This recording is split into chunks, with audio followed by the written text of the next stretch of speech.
I'm Richard Gearhart, an intellectual property lawyer specializing in patents, trademarks, and copyrights.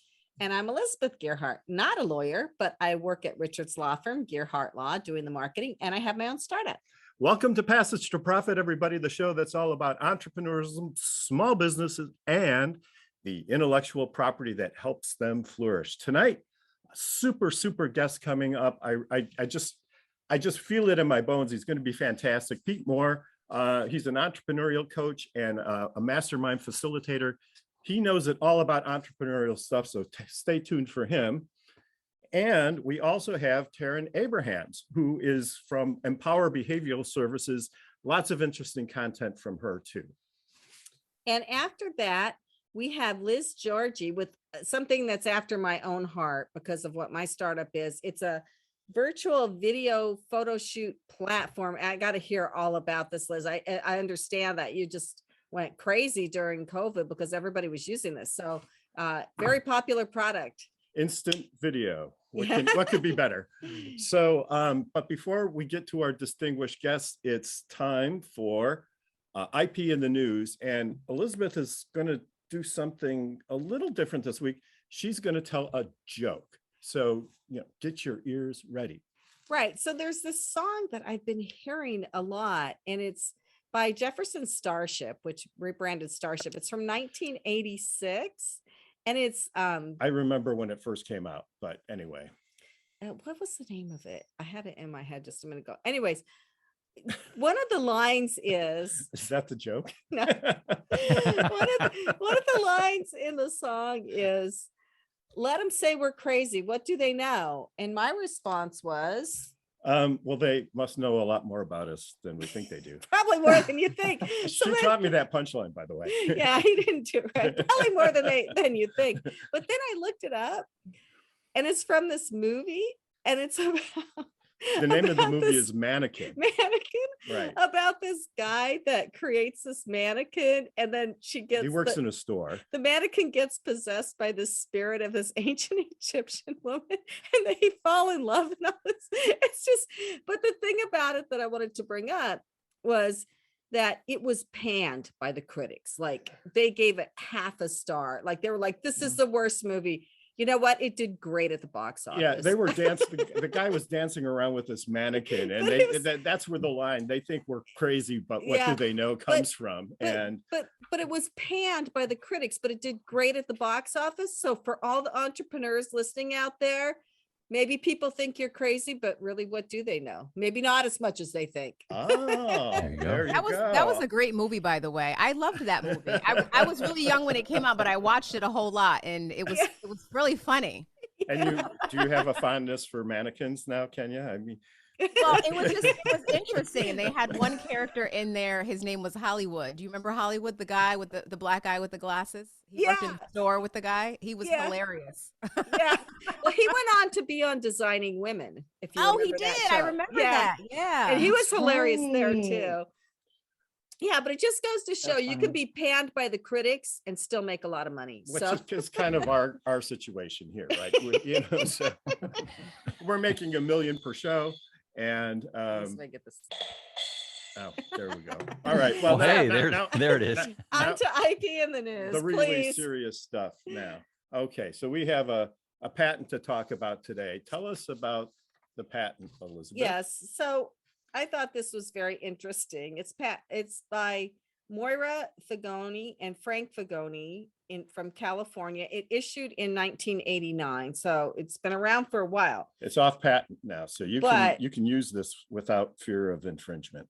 It's a device that allows you to scream into it out of frustration or whatever, and it has electronics that light up to show you how loud you're screaming. So I am really surprised that these did not catch on and be everywhere in the corporate workplace. It muffles your scream too. And parents, and kids. But if you look at the description of the invention, it's really just a piece of foam in the shape of a beer cozy, right? That has kind of cut out so that you could put it around your mouth and it forms a tight seal. So last night, Elizabeth and I went to Walmart trying to find a beer cozy, and believe it or not, we couldn't find a beer cozy at Walmart. So I said, what the heck? maybe we can do something else. So what I did was I got a cup, all right, and I found a sock on the floor. Not really sure where that came from. And so I'm going to now, for the first time, experiment with a makeshift holler meter here on the show, and we'll see if it actually works. Okay, so 3, 2, 1. Did that have any kind of? Did that have any? Okay, so I just hope that's a clean sock. What's that? I was just I hope thinking that's the a same clean thing, sock. Tanya. I'm not sure it was, but I think it Chances makes are, if it was on reduces the floor, it's reverberation, probably you not know. clean. So It didn't So- sound like $1 million to me. I mean, I don't know. I I know. don't know about this IP. yeah, well, Well, I think the real test is you have to scream without it first, yeah, and then scream Get the into comparative. okay. yeah. Well, listeners are going to have to imagine that on their own, Yes. because there's no screaming on Passage to Profit. So- It's one of our rules. So one last thing, I want to read a little bit of the description in the patent. Many of us become so frustrated by some tasks that we are undertaking that we would like to scream. Others of us get angry at another person, happening, event, or the like, so mad that we would like to vent our anger by screaming or yelling. We generally suppress the desired because it would look foolish and also disturb others. So you don't look do I foolish do I with look that. foolish? I mean, that's So anyway, so on to comments from our guests. All right. So guess, what do you think about all this? So who are you going to start with? Let's start with Pete. Okay. Well, I kind of already chimed in there, but it's interesting. I mean, I love the idea that entrepreneurs are idea people as a general rule, right? It's like, how many of these ideas do we have rolling around in our heads every day? And what are we going to do with them? And a lot of times people, even sometimes things that we deem as silly, there may be something out there to it. And if you don't actually take your idea through to, I have a little framework called the IPA. You can ideate about stuff, you can postulate about stuff, but until you activate about stuff, it really just doesn't happen. So this entrepreneur puts stuff into activation, and that I love. Yeah, I mean, Great. yeah, good comment. Taryn, what do you have to think? It's funny, when I was watching you do the demo, I was thinking about the journey that an entrepreneur goes through. Oftentimes, if you Google it, actually, the journey of an entrepreneur or the journey of success, we always think it looks like a straight line, but it's actually like a messy line that trends upwards, right? And there's hard days, right? When you work on big things take time, right? And we only learn when we step out of our comfort zone, which can be very uncomfortable. And there are times where you just need to like scream. So I love that.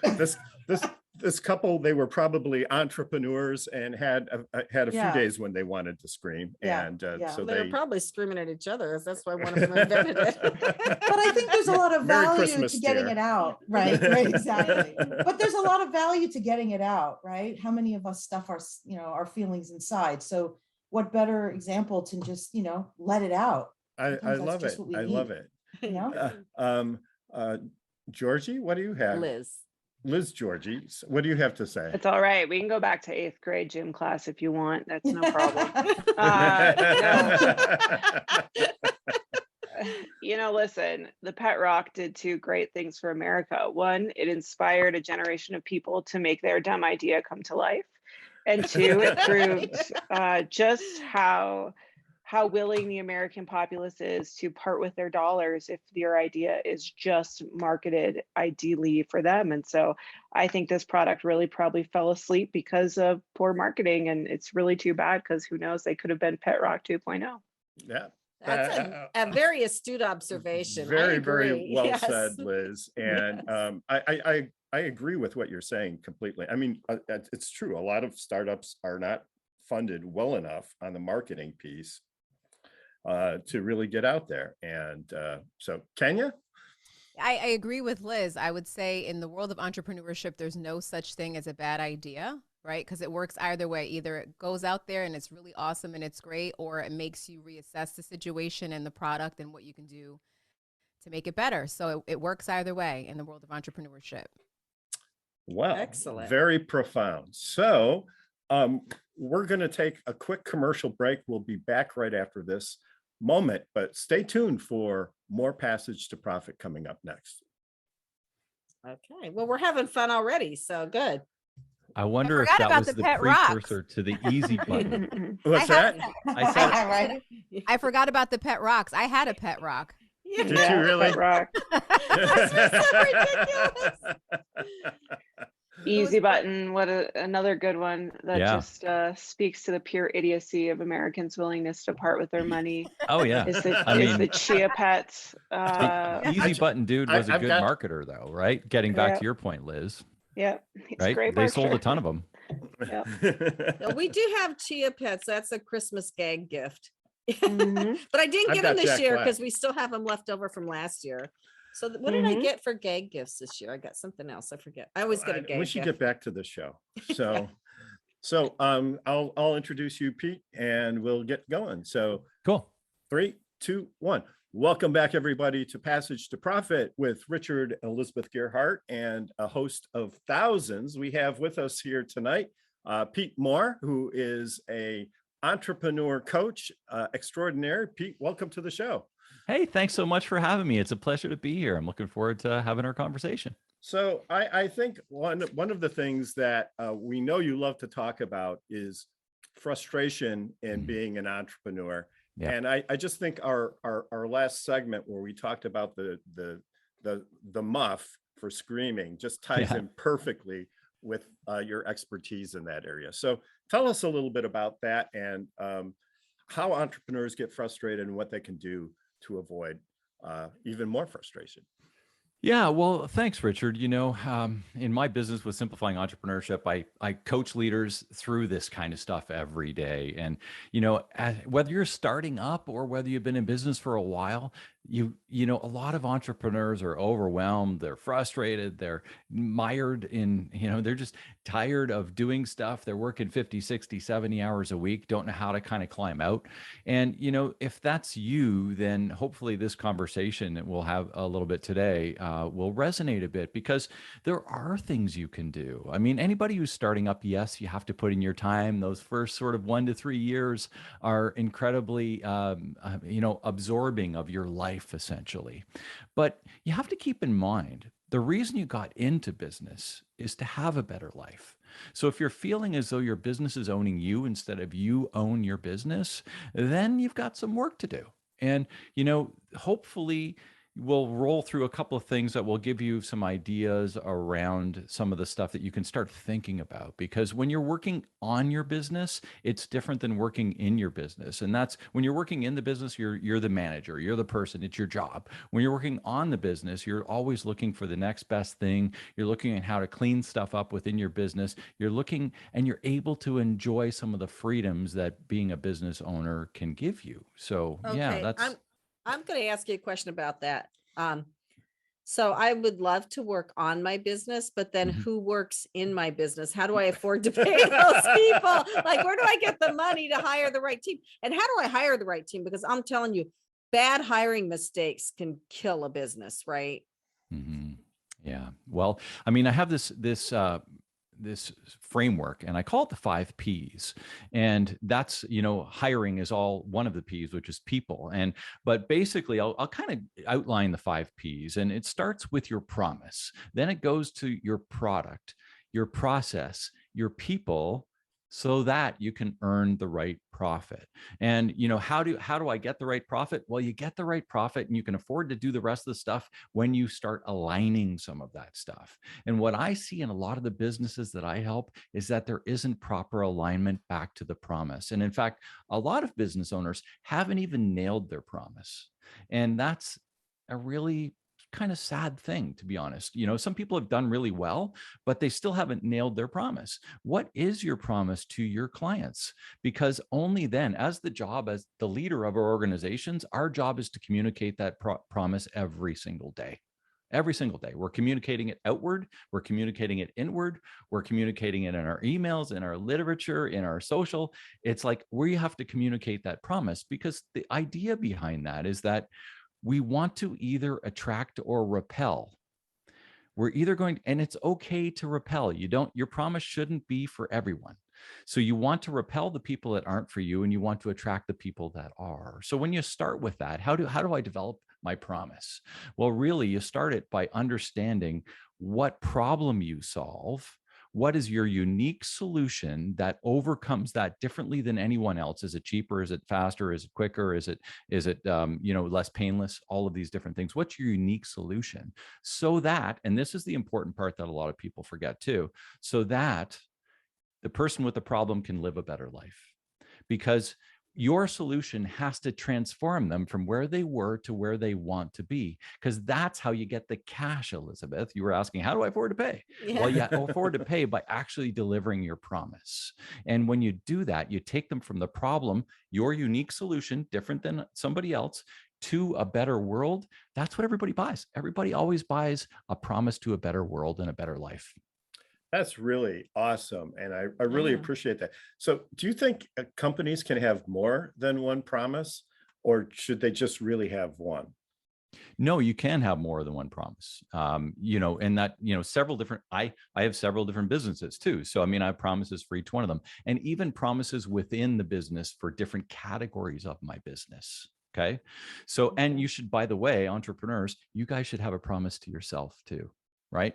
Not only for your business, but to yourself. And that's that idea of, what do you want out of your life? What do you want your business to drive back to you?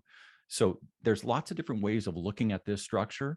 And yes, you can have multiple promises, but the problem is, if you don't align all of the things to that promise, that's where the hiccups get. That's where the cost comes in. That's where you lose people. That's where you don't get the ideal client. That, all of these things tie back and have to fully align back to that promise. And then once you've got that one honed down, then if you have a different one, then you move to the next one. But the first one has to be right first. So how does that align with your vision? I mean, would you say the promise is the vision? Yeah, I mean, vision, mission, promise, a lot of it wraps around, and everybody kind of has different language around that. And I think when I look at the promise, if you want to use the promise categorically, you can look at your vision, and then you can take your promises down, like you were saying, Richard, into different areas of your business that are delivering your vision. But I think having this sort of idea that it all needs to work together is often what's missing. And it's like, why do we have a promise that's doing this when our vision is here? It's like, this doesn't align. Like, why do we get into the second P, which is product?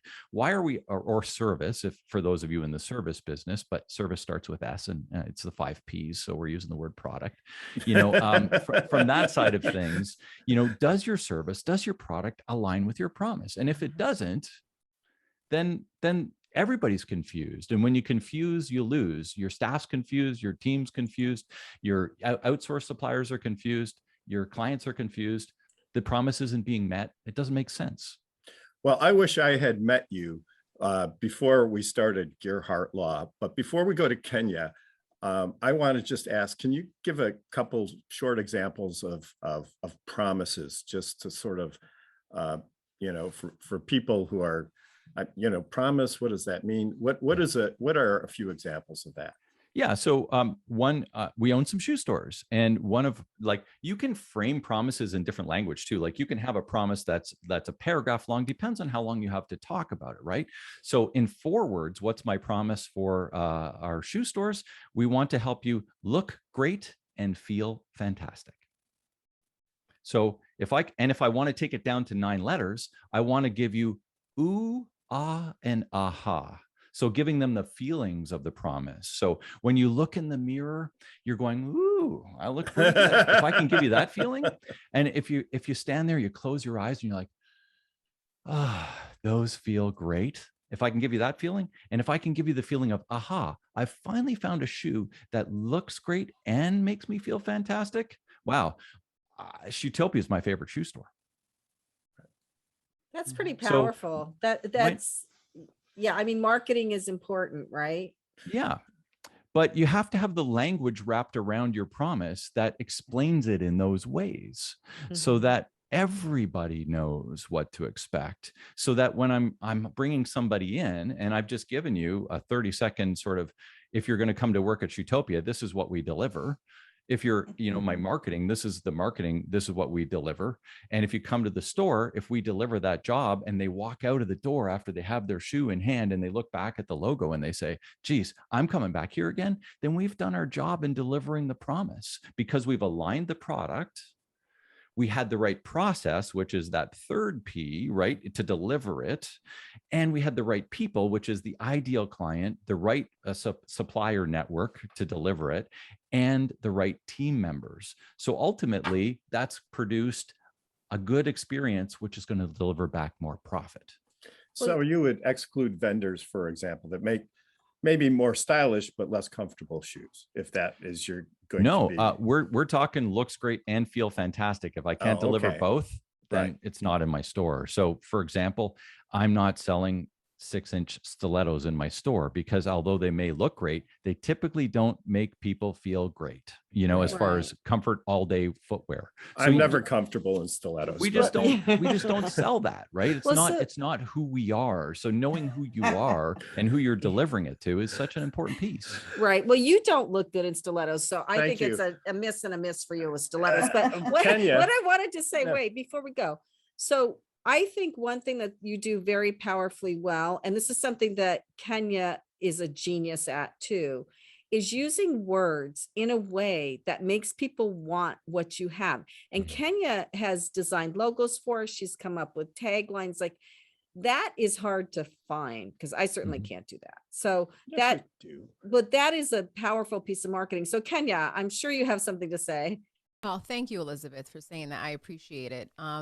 Just going back to what Pete was saying earlier, what are some of the most common pitfalls that you see entrepreneurs fall into?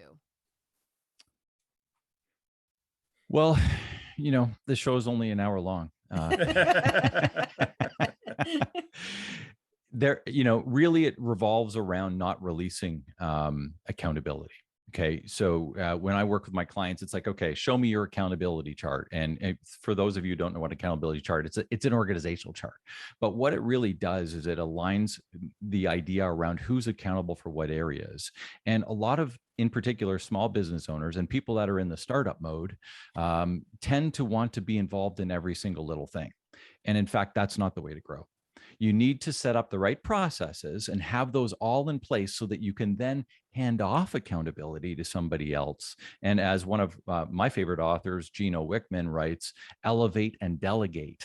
So you're elevating your team because they want more accountability too. They believe in your promise. Let's hope you've got that set up, and they understand what you're trying to do. So they want to be accountable for their piece as well. And what that does is it allows the decision making to happen at the lowest possible level of the organization so that the better life is the entrepreneurs really only involved in things that aren't process oriented, which is where they should be involved in. It's like, okay, well, this is unique and different. I need to get involved here. I shouldn't be involved in the stuff that's everyday decisions. Can I ask you a question based on the notes that we took, our assistant took during the phone call with you? So you talk about momentum. So that is a problem that I have with my business is maintaining momentum. I'll be going great for a while, and then for some reason, my momentum just kind of stalls. So what are your solutions for that? Well, I've got a little model on my website over at Simplifying Entrepreneurship, and it's called the Wheel of Momentum. And from that, I like C's and P's and M's and stuff like that. So it's 6 C's. And really those are clarity, confidence, competence, cooperation, capacity, and creativity. But everything as an entrepreneur, all decisions, all, everything that we're talking about, even going back to your great IP example earlier, it starts with clarity. What is the clarity of the idea? What's the clarity of what we're trying to do here? And again, using these different models and frameworks it gives you clarity to make decisions better, right? So when you're looking at that, you start off with clarity because once you have that, you're gaining confidence. And all decisions are made when we have more confidence, right? So I'm getting more clear. I'm writing my stuff down. I'm setting them up in frameworks that's going to allow me to make decisions. I'm getting more confident. Then what am I going to do? Well, I'm going to gain more competence because I have the confidence. Now I'm going to gain more competence by either within my team or looking for it in an outsourced partner, or whatever the case is, with the cooperation, which is that next one. And that's going to build capacity. And when we have built capacity, we go back into creativity. Because once we feel as though we've got it tackled and the capacity is there, then we are creative again. And as entrepreneurs, it's like, okay, I can be creative again because all of this other stuff is happening. So if you're stalling at a ceiling of complexity of momentum, it's usually you have to take a couple of steps back on that wheel. Maybe you need more clarity. Maybe you need to build a little more confidence about the direction that you want to go, right? Maybe you need some more capacity, or maybe it's the competence in doing it. And, so whether we're getting that internally through our team or outsourcing it from outsourced partners and finding the right person, sometimes we just need to turn it back a little bit before we can move the wheel ahead. Because once you're feeling that capacity and you're feeling as though I can handle the momentum, then the lights start to go on and it's like, hey, I can be more creative, and we can start looking, like Richard was saying, about that next pillar, that next promise, those next things. And that's when momentum comes and you're starting the wheel again. Wow. So Wow. that's great. I mean, it's a very interesting way to kind of break things down, but really you have to have all of those pieces in place if you want to grow. And I do think that confidence comes from accomplishment, right? And when you do something right, it, right? Yeah. And the other people around you see it too. And it's when you actually get those things done, I think goes a long way into building momentum. But it's the scope of things that you have to do, which I think builds your confidence, and you articulated that extremely well. Yeah, I think one thing that you've brought up, Pete, that's really important is there are a lot of different moving pieces when you're running a company, and you have to pay attention to all of them. And really, ideally, if you had the money, you would have other people paying attention to a lot of them for you. But you have to start by yourself first and build to that point where you're making that money, and then you can get the people to help you, right? Yeah, I mean, it doesn't take away from the fact that you still need to spend time working on these things and clarifying your thoughts around these things. And that's what happens when you're in startup phase. You're just trying to do, and you don't you don't take a step back and think about these kind of things and making sure you're in right alignment, because you could be 6 months down the road and you're like, this isn't even delivering the promise. And I've just lost 6 months because I've been in the do mode and thinking that, I haven't gone back to reset some of these things, clarify everything, make sure, test and correct and alter and all of those other things along the journey of creation. And so I think just having some simple frameworks around this, it's like, okay, I don't have to do this every day or every week maybe, but at least run through some of this stuff every quarter. It's like, okay, is my product in alignment? Is my process in alignment? Are my people in alignment? Do I have where I'm stopped with momentum? Can I roll it back? Do I need more clarity? Do I need to find some people to cooperate with in order to push this through? I mean, these are just frameworks, right? And that's pretty much what I do all the time, is come up with these frameworks so that it helps you with your thinking to make decisions. Because as entrepreneurs, we just have to keep the decision making going. There's only so much decision power every day, right? So we want to be making our decisions on the most important decisions and letting other people deal with the ones that aren't as important. So you're helping give people a roadmap. Like, what do I do next? Yeah, that sounds great. Pete, this has been fantastic. I really loved your approach. It's been so informative, and I'm so glad that you've joined us for the show. We're going to take a break, and we'll be right back after this with more Passage to Profit and our special guest this evening, Pete Mohr. Well, hello, listeners. You are listening to Passage to Profit on WOR 710, the Voice of New York, with Richard and Elizabeth Gearhart, our special guest, Pete Mohr. And now we are on to our next guest, Taryn Abrahams with Empower Behavioral Services, I know Taryn, we had talked a couple of times, and I am just so impressed with what she's doing. So please tell us. Welcome, Taryn. Thank you so much for having me. What an honor and a privilege and a pleasure to be here. I'm super excited about this. Thank you. So I am the proud founder and president of my company, Empower Behavioral Services. Leveraging my experience as a psychotherapist, I work with companies to help address barriers within their interpersonal barriers within their business. And I create the content designed to create the social change. So I help leaders become better, impactful leaders. I help people communicate better. I help create inclusive work environments.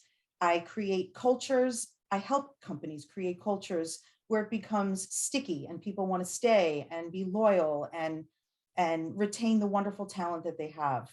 And I love the work that I do. And as I mentioned, I provide coaching, consulting, and training services designed to create positive human behavioral change. So how do you make all that happen? Oh, that's a good question. Well, a big piece of what I do is really about emotional intelligence, helping people to understand themselves. When they understand themselves better, they are able to navigate the world better. And very much leadership really is probably the biggest focus of my work. Leaders set the tone for the culture. They set the tone for how people treat each other, how people communicate. There's tremendous power behind leadership. So my approach is really about helping people to understand themselves in a different light, gain that self-awareness, improve their ability to connect with people. And quite frankly, what is business? Business is a relationships, right? People work with people they like, people they trust. And when we can develop those bonds and those connections, that's truly where the magic happens. And so it's really about self-awareness. It's about self-leadership, right? Which I always say, people, oftentimes they'll call me and say, oh, can you help me be a better leader? Help me to have a better impact on other people. But a lot of the work that I do with them is really to develop a better sense of self-leadership, right? It's about, and that to me, that's the most important leadership, which starts with, motivation to be able to take an honest look at yourself. Not easy to do, but important when you're in a position of power. Pete, I know that probably resonates with you, right? Well, I just want to interrupt for a second. Sure. This is great. And I kind of know what you do because we did talk before, but let's go back to the motivation piece. I thought Yes. Pete had a great system for motivation. You're coming from a Yes. slightly different place. You're coming maybe Yeah. from more of a psychology kind of place, right? So what do you do with people who've lost their motivation? How do you help them? I really loved your question, right? And I was dying to jump in, and I'm glad we're back to this question because I have a lot to say about this. I think we are stuck in a culture, a society that we feel like we always have to be on. Mhm. We always have to be doing something. And it's the quiet moments where we allow ourselves to think and to innovate and to solve problems. So when people ask me all the time, Taryn, how do I get unstuck? My answer is, well, maybe you're meant to be in that place. Maybe you're actually not stuck. Maybe you just need that pause to be able to heal, to rest, to think, to innovate, to get creative. We need that downtime to be able to sustain what we're doing long term. So I always say, life is about mindset. It's all in how we perceive things. We can look at it as, oh, I have lost momentum and I feel stuck, or we can look at it as, this is an opportunity to maybe take some care of myself, to take better care of myself. Maybe I need to disconnect a little bit from my work to take care of me, right? Especially when we are in the line of work of helping other people, we need to take care of ourselves too. And losing momentum is maybe just an opportunity for a pause. I don't think that's a bad thing. In fact, I think that's important. Yeah, it's really hard to take care of yourself sometimes. I mean, I had triple vaccinated, still got a light case of COVID, but it was a light case. So instead of resting, I worked all through, which probably my body wanted the downtime, but I worked through it anyway. So I agree with you. It's really hard. And maybe I need to schedule some downtime. So let me ask a question, because this kind of ties into what Pete was talking about, what Elizabeth was talking about, and what you're talking about. It's sort of like, on the one hand, you're building momentum, right? And Mhm. so you have this vision and you're putting everything you have into it. And then you take some downtime, but you're so used to the momentum that you really can't take the downtime, because you, and then if you finally get to the point where you get to the downtime and then the momentum stops, and then getting the momentum back up after Right, the downtime right. becomes a second problem. No, you're right. How You're do you absolutely address right, that? Richard. Is it that we can't take the break, or we are afraid to take the break? I think sometimes as entrepreneurs, we are afraid to drop the balls that are in the air, Oh, right? absolutely. We've put all this energy, all this momentum, all this time and investment, and we're afraid to let it go. But I think honestly, it goes back to having faith, trust in the process, right? And it's about, I mean, this might sound a little crazy, but I don't know what our higher power is, but it's about trusting that there's something bigger than ourselves, that we are meant to be here, we're meant to serve and do the work that we're doing. But that doesn't mean that we can't unplug and take care of us. And again, I think that's an important recipe for success. If we're going to help take care of other people and build other people up, we have to model what we're teaching too, right? I mean, a lot of the work that I do is about, teaching leaders how to establish healthier boundaries, and that it's detrimental to our mental health to be emailing at 2 a.m. and, to learn to trust the process and to take a breath. I have to model that, right? That's what I preach. That's what I teach. And I have to live that as well. And in my heart, I believe that is the recipe for long-term success. If we expect ourselves to always be on, that to me is the definition of burnout. And that's what we're seeing a lot as the result of this pandemic. I always say burnout does not come from the work. It comes from the inability to disconnect from the work. Yeah. And I see that Pete has a comment or a question here. Pete. I absolutely do. I mean, I love this stuff, Taryn. I love what you're talking about here today. And I've created a whole another framework around entrepreneurial life. And the first part to me is health. And that's both mental health and physical health. And, I love this quote. And, as soon as you were talking about it, Taryn, it just made me think of it. And it's, the person that has their health has 1,000 dreams, and the person that does not has but one. Right. And I've personally lived this, where with family members, we're literally sitting on the side of the bed with my mom, and she's, been sick for a long time. She said, all I want to do is feel better again. Right. And if you don't feel well mentally and physically, how can you lead a business that's doing well? You can't. You absolutely need to prioritize. You need to give yourself the time to feel well and to be well, because you can't lead well without that. I agree. And I'm sure Coach Kenya has comments on this. I do. I'm all about being healthy in your body, your mind, and your business. So I'm glad that you brought those points up. I wanted to go back to emotional intelligence, because that's one of my favorite things to talk about for 1 second. I almost feel like it's more important than having a high IQ, right? So when you're talking to leaders, how do you assess emotional intelligence in leaders? And if you find that there's a deficiency of emotional intelligence, like, what do you do? Raise the bar. Send them to the door, out the door with you. Yeah. Well, Kenya, great question. I always say, there's IQ, which is something we're born with. It's a fixed number.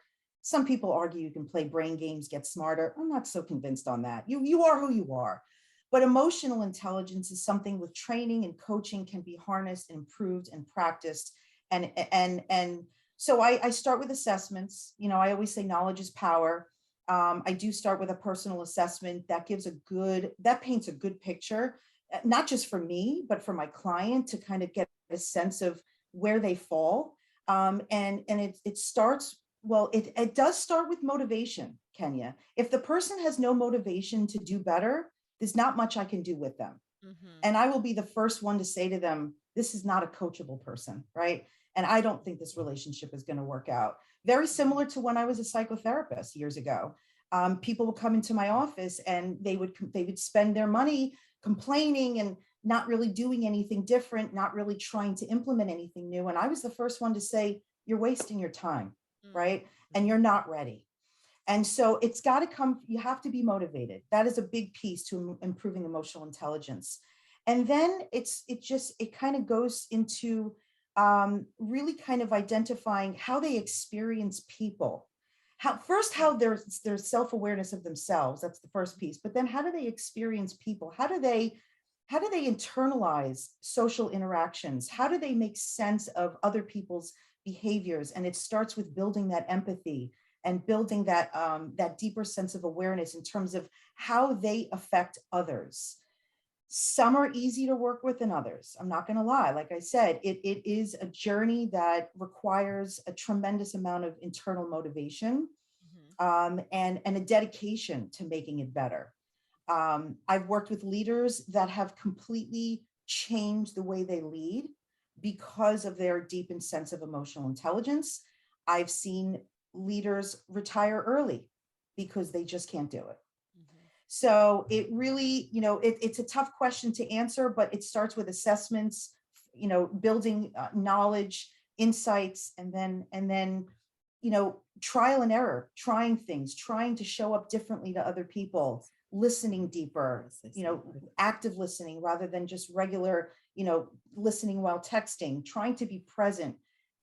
There's a lot of moving pieces to that, but I truly believe that having higher emotional intelligence is more important than IQ. In fact, I've actually seen people that have extremely high IQ tend to have lower emotional intelligence, and they are harder to connect with. Yeah. Well, that's a relief for me. I'll tell you right there. Yeah. Right. So Taryn, I just wanted to bring up that song that what was it? I had the name and I can't remember it again, but there was another line in that song that said, let them think we're crazy. I don't care about that. So, so I think those are the people you're talking about who you're never going to reach, right? Like we know people who are so closed off, super intelligent, but it's like they have a brick wall in front of their face, right?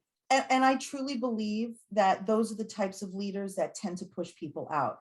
People don't leave companies because of lack of money. They leave because of poor leadership, lack of relationships with their leaders, inability to connect with their leaders, lack of sense of belonging. Those are all the reasons why people are leaving. So when we talk about this great resignation and all these people moving around, they're not leaving good leaders, right? They're not.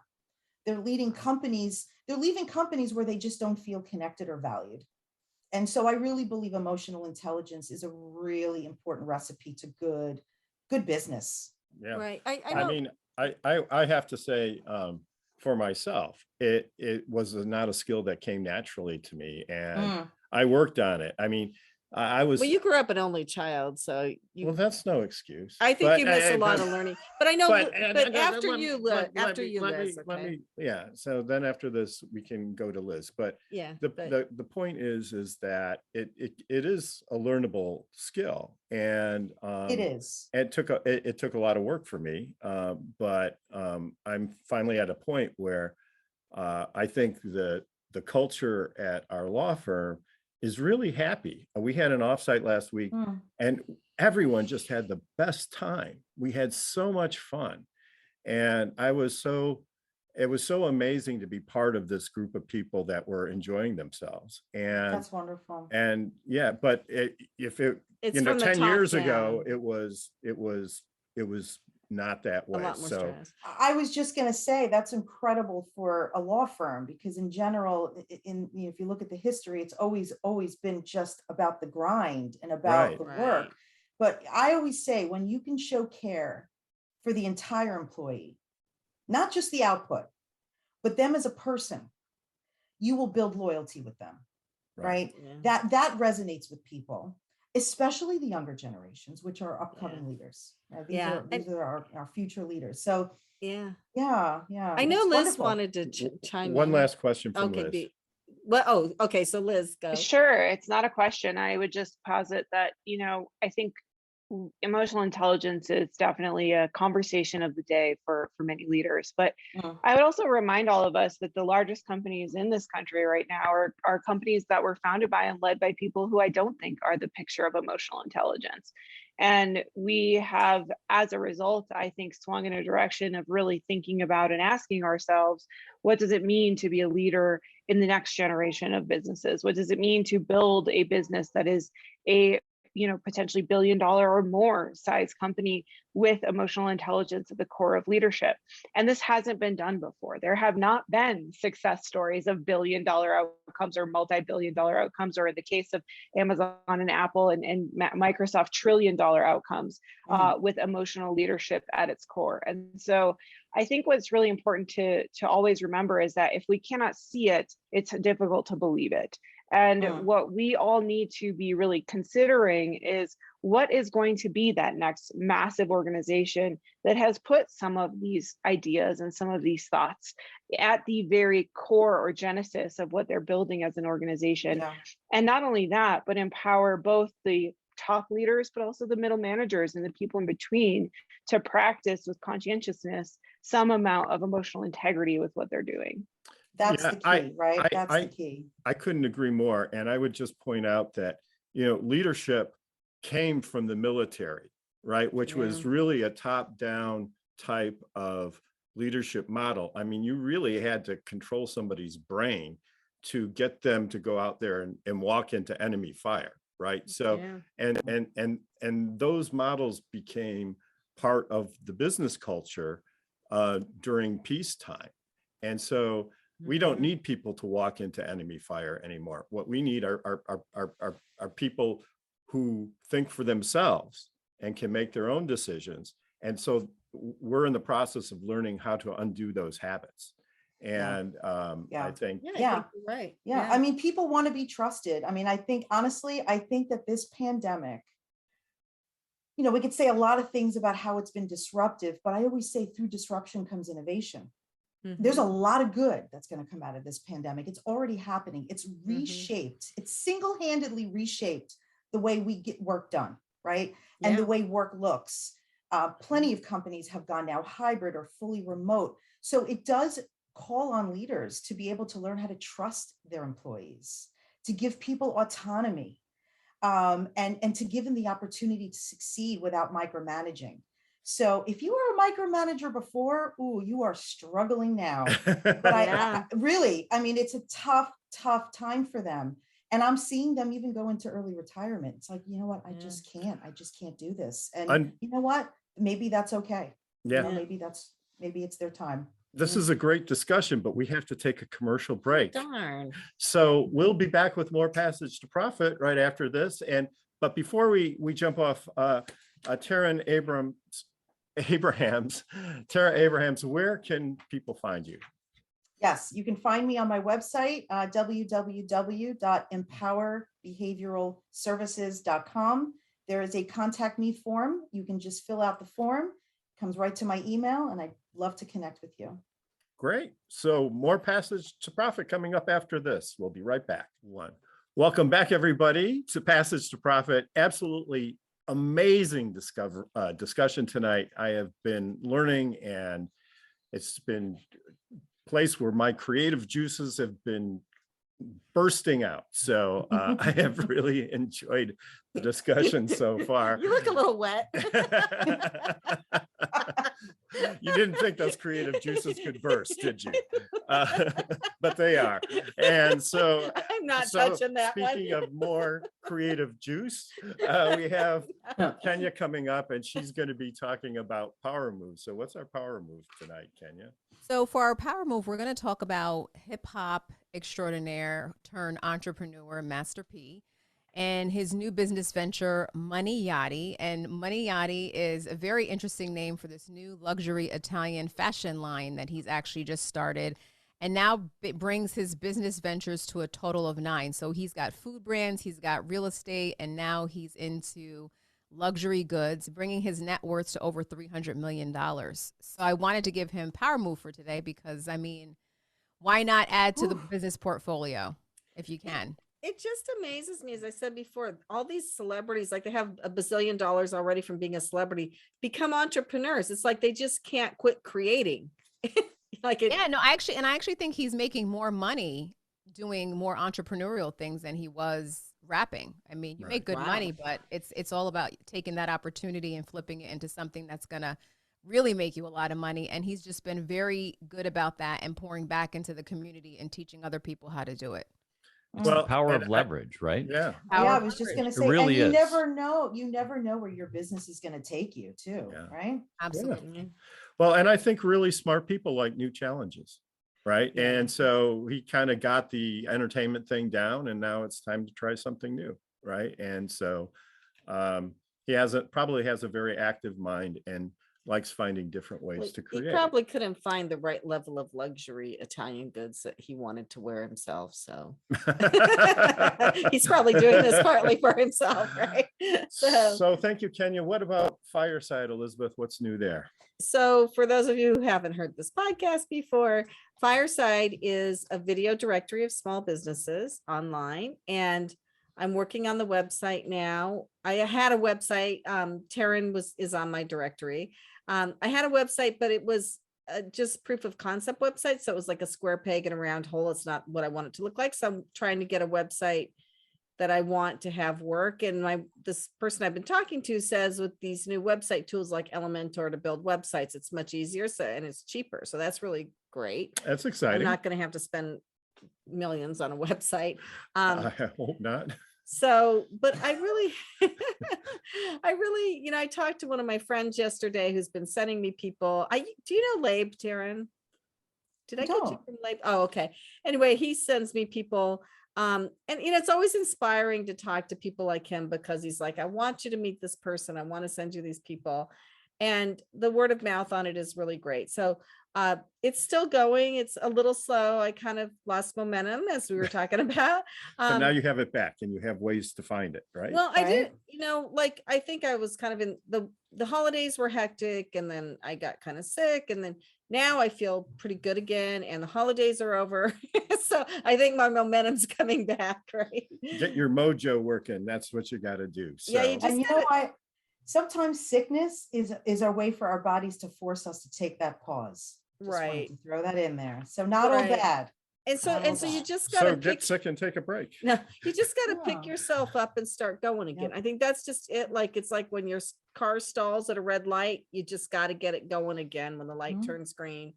And that's what I'm doing now. So now it's time for our let me- presenter, Liz. Let So me let's introduce Liz. please introduce Yes. her.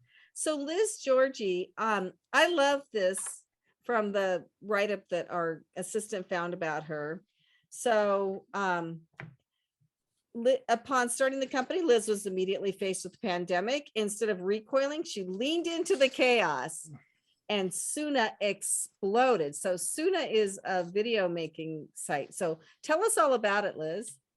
Yeah, absolutely. Thank you for having me. Soona is a virtual photo shoot and video shoot platform. So we make it possible for brands to plan an entire photo shoot online or a video shoot online for their products, ship us their product, and once it arrives in our facilities, actually join their photo shoot virtually. So just like all of us are sitting here in this room together on Zoom, as opposed to seeing each other, you'd see your product being photographed and being video shot in real time.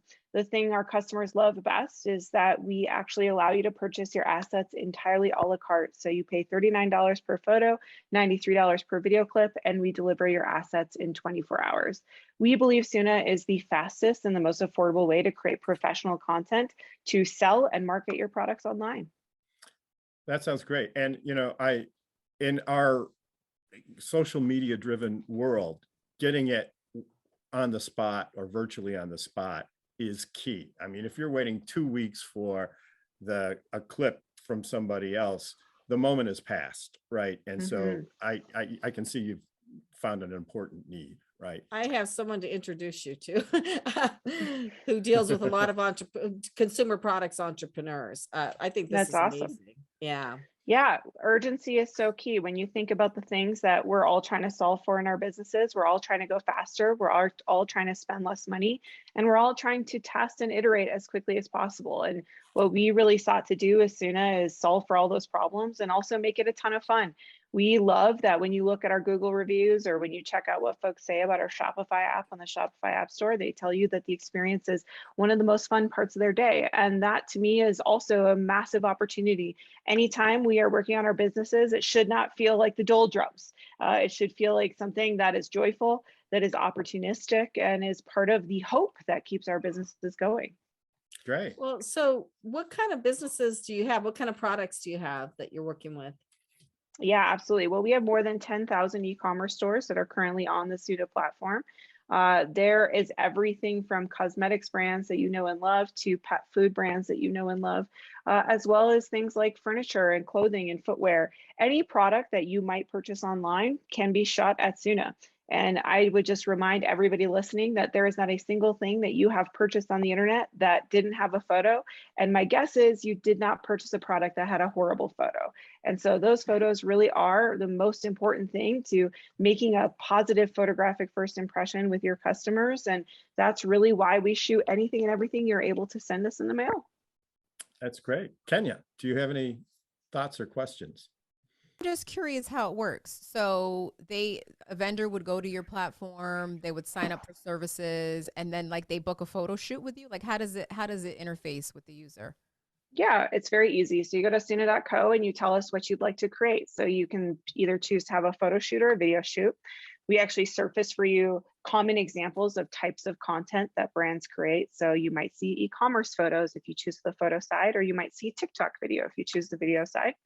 And then once you choose whether you need a photo or a video, you can start building your photo shoot. So you can choose everything from what kind of background you'd like to have. Maybe you'd like to have a blue background, to what kind of props you'd like to be included. Perhaps you'd like to have a beautiful Monstera plant in your photo shoot. We even allow you to book models on the platform. So we have over 500 models in our model marketplace, full body models, hand models, dog models, cat models. And let's say you have a pet company, and so you want to book a wonderful dog model from our platform. You can book a dog model for $299. And once you've added all those different things to your photo shoot, it creates an order and a shipping label. You print that shipping label, and then you ship us your product. And when your product arrives in our fulfillment facility, we make the magic happen by bringing together all those different inputs you provided us about exactly what you wanted your assets to look like, and actually create it for you so that you can see exactly what that photo shoot's going to be. And the best part is you don't have to get on a plane and go to your photographer or spend all day hanging out outside with a photographer. You can do it from your couch, your desk, your phone, wherever you are, and you can invite your friends and your business partners to collaborate with you. So you can have people all over the world collaborating on a single photo shoot from exactly where they are. You'll see that beautiful blue background and Monstera leaf in real time. And then let's just say you decide, actually, I don't like blue at all. I think I want purple. The crew will go ahead and change that backdrop color for you right there in real time. You can see what purple looks like with Monstera leaf and a dog model instead. And what's so amazing about that is that for our customers, they get to keep trying new and interesting things. So once your product's in our fulfillment facility, you can book more photo shoots right there anytime. How much That's do you brilliant. I just had one quick question, if that's okay, because you just made me think of Yeah, something. Sure. no, go. How much cost savings do you think this adds up for an entrepreneur? I mean, it costs a fortune to do a production, full shoot. So how much money do you think you're saving entrepreneurs going this route? Yeah, the professional quality production environment, equipment, styling materials, and things that we provide to the average customer is the equivalent of what would be a $10,000 to $20,000 photo shoot traditionally. The average order for one of our customers today is $1,000. Wow. Amazing. That's a no-brainer. Amazing. Yeah. And think of the time saved. Boy, gosh. Yeah. Oh, Awesome. the Time. I mean, everything's about efficiency now, and what in a great efficient way to market your Yeah. product. Yeah. Yeah. So So- how did you come up with this? I mean, how did you build this business model? What was your inspiration? Creatively and painfully all at the same time, right? No, I mean, I had a career in television production for almost a decade, and was lucky enough to start my own production company in 2013. I used to do full service production for commercial ads, and so my clients were brands like US Bank and Facebook and Microsoft. We were working with the biggest brands in the world and making very expensive ads. And one day my director of animation and I were looking at each other and we said, boy, we sure love making these ads for Facebook for a lot of money, but wouldn't it be more fun to actually solve this for all of our friends who are starting Shopify stores, or the small businesses that reach out to us that say that they can't afford a $20,000 photo shoot? And so Haley Anderson is my co-founder in this endeavor. She was a professional animator for more than a decade. And she and I decided to sell my first business and use the proceeds to invent the technology that runs the Soona virtual photo shoot platform. And so it took us about 18 months to do this.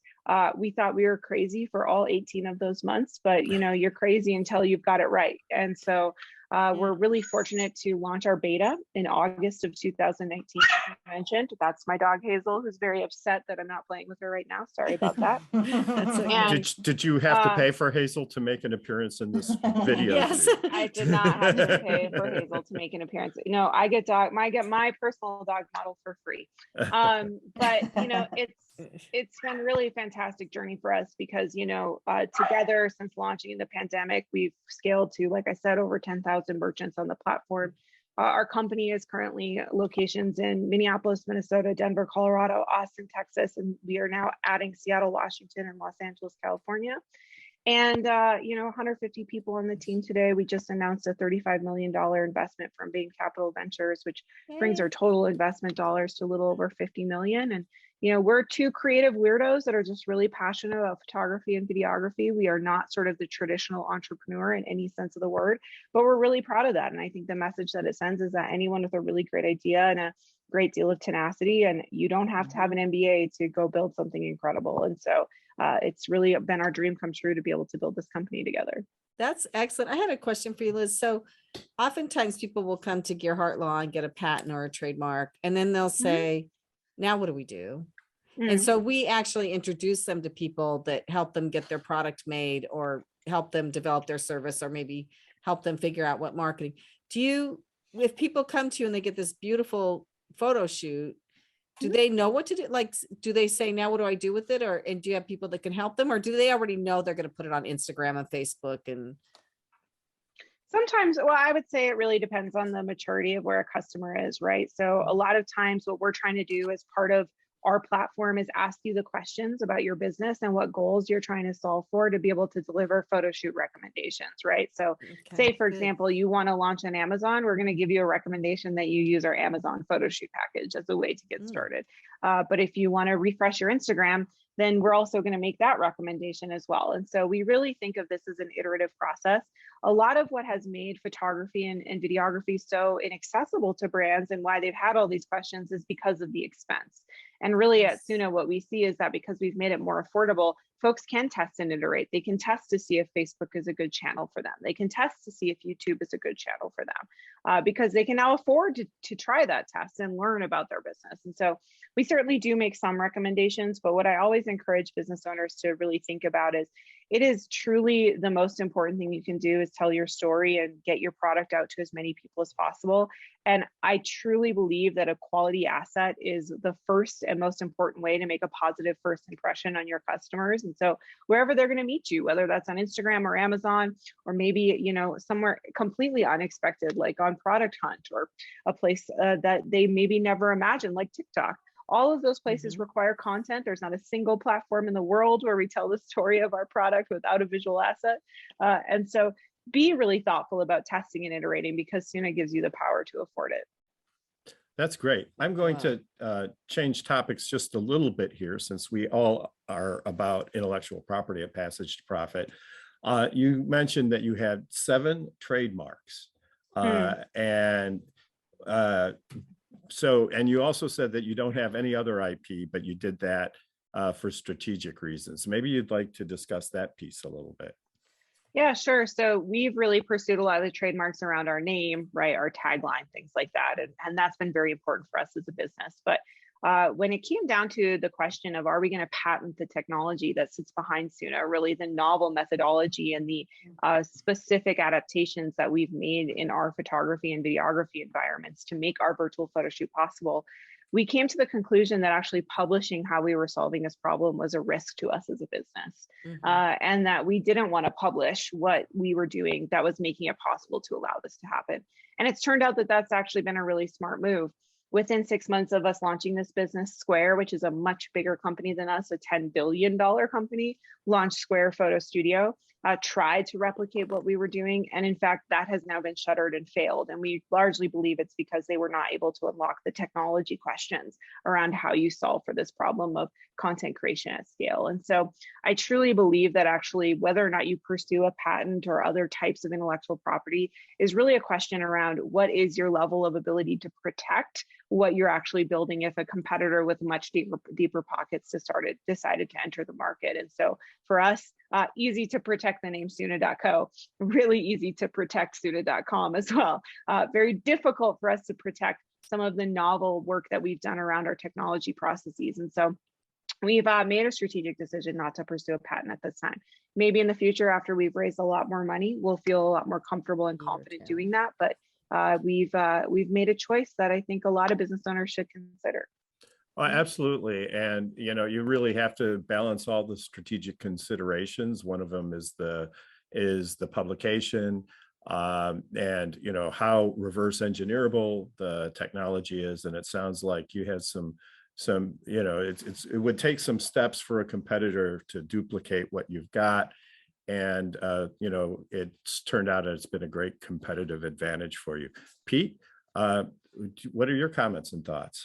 I just love everything that I've heard here, Liz. I would until now have been unfamiliar with your program and your product here. And for me, when I look at this, it's like I even said in the chat as we're chatting here, I already know some clients that can use this service. And you know, I'm a retailer as well. I own some shoe stores and things like that. I mean, there's all sorts of different applications here, and it's wonderful to see the creativity that has been brought through this. And you've lived what we just talked about. You know, when I talked about the process of understanding what the problem is, well, you dealt with that, right? You've got the service, you've got the process in place that's uniquely yours.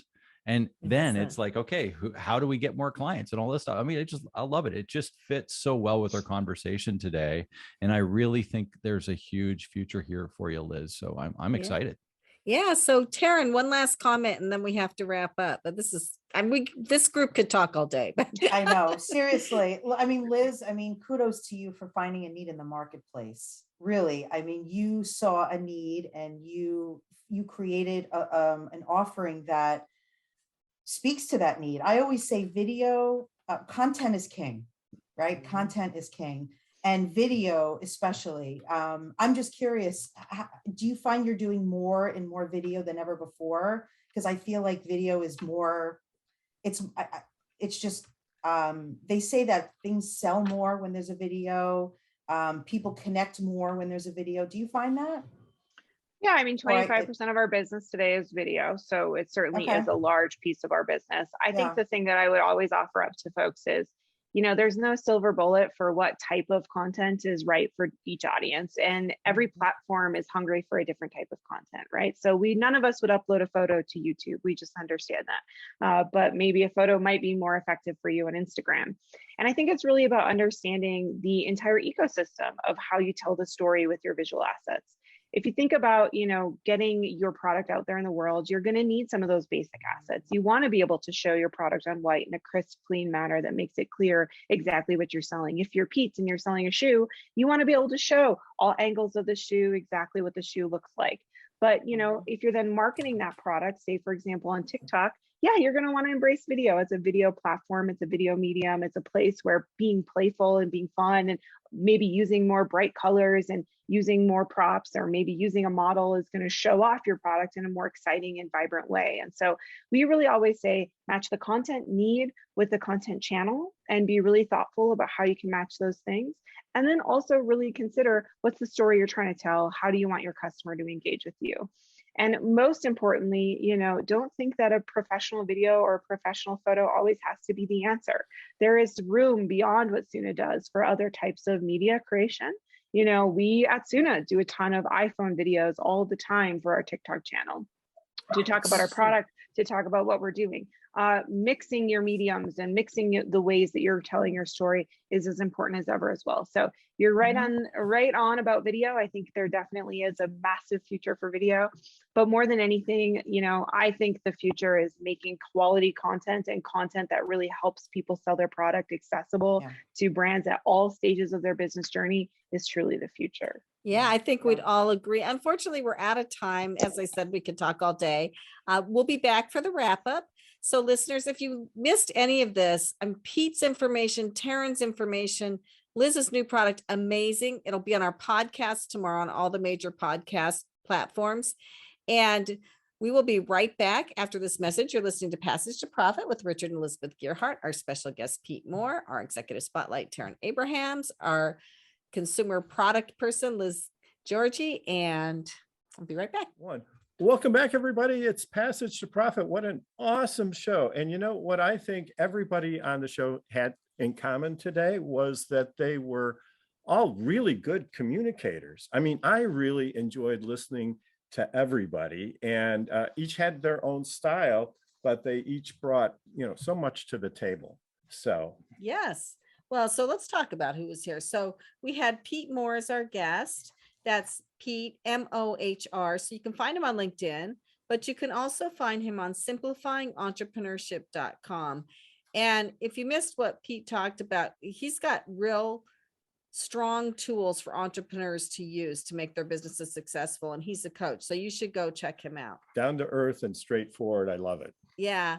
And then we had Taryn Abrahams, and she has empowerbehavioralservices.com.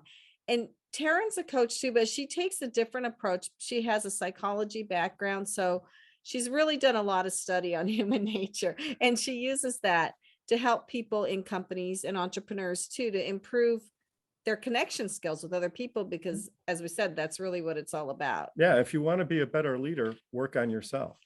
And then we had Liz Giorgi with soona.co, soona.co. If you have a consumer product. Oh, she's a revolutionary. Yeah, let's just call it what it is. This is incredibly innovative.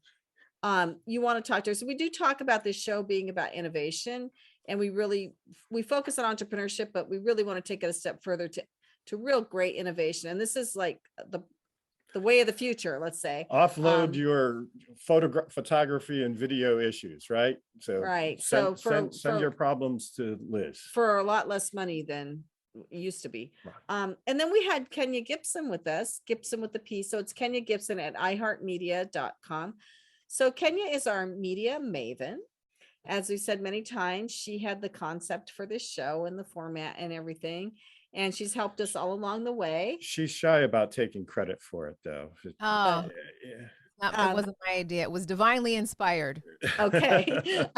So if you want to be on the radio, if you want to advertise, if you want to check into what iHeart Digital Media can do for you, Kenya's your person. So Kenya Gibson with a P at iHeartMedia.com. Yeah, their capabilities are incredible. So, it's really worth checking into it if you have marketing needs. Oh, and I don't usually say this, but if you have a question about patents, trademarks, or copyrights, or trade secrets, as Liz was smart to protect her programming with a trade secret, you can talk to Richard Gearhart, Gearhart Law, and he's been doing intellectual property law for over 30 years. Yeah, we and our team love working in intellectual property. We're passionate about it. And we also love to help entrepreneurs start new businesses. So yes, so really, don't forget Richard. Yeah, so don't forget me. But that said, I'd like to ask Pete for some final comments before we go. Well, thanks so much for having me. I think we've had a great conversation today. And, for anybody listening or watching, I think the biggest takeaway for me is that we've had a lot of great ideas, a lot of, like we said, ideate and postulate, but it's time to activate. So when you get off this call, when you finish watching it or listening to it, what are you going to do to change your business today? Because that's why we're listening to this stuff. We're all learners. We're all excited about stuff and interested. But if you leave it there and you don't actually activate on something, then you're leaving yourself short. So activate on something after this call today. That's great. Kenya?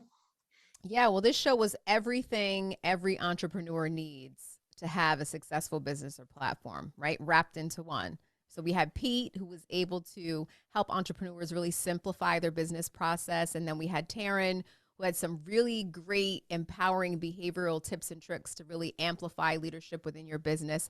And then, of course, Liz with Soona. I mean, who doesn't want to save almost $9,000 in production costs and really make life more efficient for your business when it comes to all your content needs? So, and you can get really, pictures of yourself too. So. exactly, very well, very great pictures of yourself. So Professionally done. Professionally done. So today's show was what your one-stop shop for everything entrepreneurial. So that sounds great. Unfortunately, our time here at Passage to Profit is coming to an end. We'd like to thank all of our listeners for your time, and keep those cards and letters coming in. We'll be back next week with another amazing Passage to Profit show. And before we go, I'd like to thank all of the people that make Passage to Profit possible. Our producer, Noah Fleischman, our program coordinator, Alicia Morrissey, our video editor, Chatterboss, and the whole iHeart team. This is Richard and Elizabeth Gearhart from Passage to Profit on iHeartRadio, signing off from WOR 710, the voice of New York.